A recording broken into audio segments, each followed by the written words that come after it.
द्वारा ये कहा गया है कि किसी तरह की अनुमति नहीं ली थी और अनुमति के बिना ही आप लोगों के द्वारा नमाज पढ़ी गई। अनुमति क्या होता है? मैं इतने पूरी इंदौर की मीडिया वहाँ बैठी थी, उनके सामने मैंने उनको बता के गई। मैंने सभापति जी से बोला, सभापति जी 1:30 बज गए हैं, जुम्मे का दिन है, मुझे नमाज पढ़ना है। उन्होंने उसी टाइम ब्रेक दे दिया। तो अनुमति क्या मुंह से बोल के ही होती है? यानी उन्होंने ब्रेक दे दिया और हमें रोका भी नहीं, तो मतलब वो अनुमति है?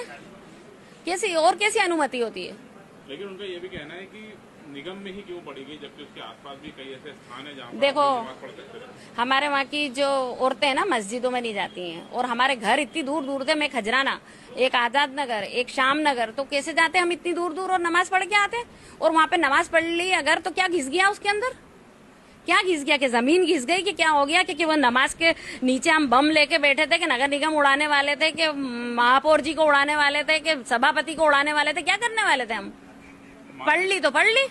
मानसिकता को क्या कहेंगे इस तरह की जो भी? वो तो मेरे को लग रही है कि वो यूपी के रास्ते पे चलने की तैयारी कर रहे हैं। यहाँ के लोग भी, यहाँ का इतना अच्छा सौहार्द रहे, अभी सब हिंदू मुसलमान साथ में रहते हैं, ये करते हैं। अरे कई जगह हमारे को, तो मैं बाजार जाती हूँ, ऐसा होता है कि भाई कोई हिंदू भाई अपने घर में जगह दे देता कि हाँ बाजी पढ़ लो नमाज। तो ये हमारे यहाँ की खूबसूरती है, ये हमारे यहाँ का चलन है, इसको खराब करने की तैयारी है। ये जो गलत बयान दिया, महापौर जी वहीं बैठे थे, उनके महापौर जी के मुंह में दही जमा था क्या? बोल नहीं सकते थे कि रुक जाओ मत पढ़ो, या अनुमति लेके आओ पहले? कहाँ बोला उन्होंने ऐसा? तो उनका तो ये कहना है कि आप लोगों ने नमाज पढ़ना शुरू कर दी थी और बीच में रोकना ठीक नहीं था। हाँ, 2 मिनट की नमाज थी, 4 फरज पड़ी, कितनी देर लगती है उसके अंदर? और उसके अंदर क्या रोकना ठीक नहीं था? वो तो सीधे चले गए खाना खाने, उन्हें पता भी नहीं था कि हम कहाँ पढ़ रहे हैं। टेंट के पीछे 2 मिनट की नमाज पढ़ ली खाली। 5 लोग तो थे, 5 या 6 हम लेडीज बस।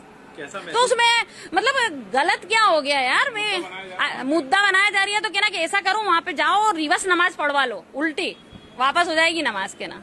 या फिर क्या करो, क्या मतलब, या फांसी लगा दो, हमारे को चढ़वा दो, जाओ रुबीना खान को फांसी दिलवा दो कि ना नमाज पढ़ ली, उन्हें बहुत बड़ा गुनाह कर दिया।